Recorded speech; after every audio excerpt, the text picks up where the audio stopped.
Saan tayo pupunta kayo, Josel? Kaya Pops Rex, bro. Yung kuya pa. Saan tayo pupunta? Bro, Pops Rex, tayo ay pupunta doon sa komunidad ng Bunacerca na kung tawagin ay Ulo ba? Barangay Ulo. Ang problema ay may asong malaki. Ay baka pala. Tulad ng ating naipangako na tayo ay magbibigay sa kanila o magdo-donate ng solar lights. At nakapag-donate na tayo ng mga hose para sa tubig na gagamitin nila para sila ay maka-connect sa tubo. Tayo naman ay solar lights ang ibibigay natin kasi sobrang dilim doon sa lugar na yon. Talagang ako'y matagal ko nang natin gustong maibigay to, kaya lang ngayon lang ulit tayo nagkaroon ng pagkakataon na makapunta muli rito. Bali nakadalawa tayong rolyo nung pipe ng ng tubig ano? Oo, yung nakadalawa. PVC pipe. Dito rin tayo dumaan, di ba? Sa lugar na ito. Dito rin, oo. Oo. Hindi, yung isa nung una doon. Doon sa kabila. Shortcut. Sa Nayon ng Buna. Oo, sa Nayon ng Buna. Tatawid tayo ng ilog. Oo, tawid ilog tayo noon. Ilat. At dala natin yung Batis. una. Oo, yung pangalawang dala natin ng hose. Dito tayo ay dumaan. Kasama natin si Ate Oreng, si Kuya Paul at saka si Gonzalo Zoe. Ayan. Ang tropa. Yung Pero tayo na medyo lang dalawa. noon tayo nagdala, medyo maaga-aga pa ng konti, no? Pero ngayon medyo madilim na. Nakakot na rin yung Thank you Lord at hindi maulan at nakakadaan ng sasakyan. Ayan.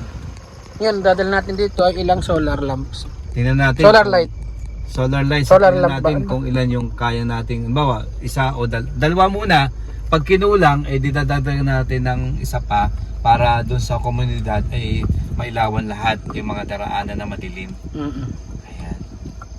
So, yun, masusurprise natin sina nanay at sina tatay na kamay. Surprise natin sila ngayong gabing ito para bigyan natin yung solars na At makikita rin natin kung yung binigay mong dalawang rolyo ng mga kung yun ba yun may kakabit na nila o ano ng status. Ayan, kumustahin natin yung naibigay nating mga dalawang rolyo ng post. Makalog eh. Yun ang asong malaki. Baka. Dito ba tayo nagpark sa may gitna ng puno rin? Oo, banda roon. At diyan na rin tayo magpa-park at lalakarin na lang natin. Wala na rin kasing masyadong madadaanan doon. Nasa gitna ng daan na parang bagay yung sa Lawakan Road, yung may punong malaki. Dito ba yun? O doon yan pa nga, banda roon? doon nga, sa bandara yan pa. Ha? Doon pa. Dito na tayo dumaan na. Ayan. Yung ilaw namang isa dito.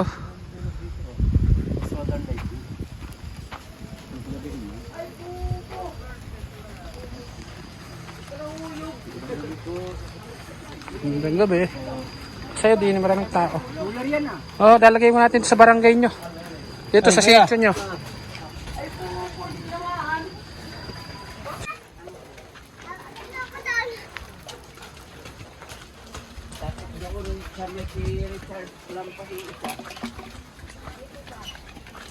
Hello.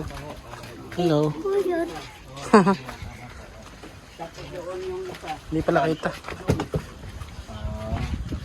Tapos yung isa, kahit na doon na sa Ilagay na namin ngayon at pwede nating mailagay ngayon kung gusto nyo. Kahit kami na lang po yun. Marunong naman yung asawa ko magkawit eh.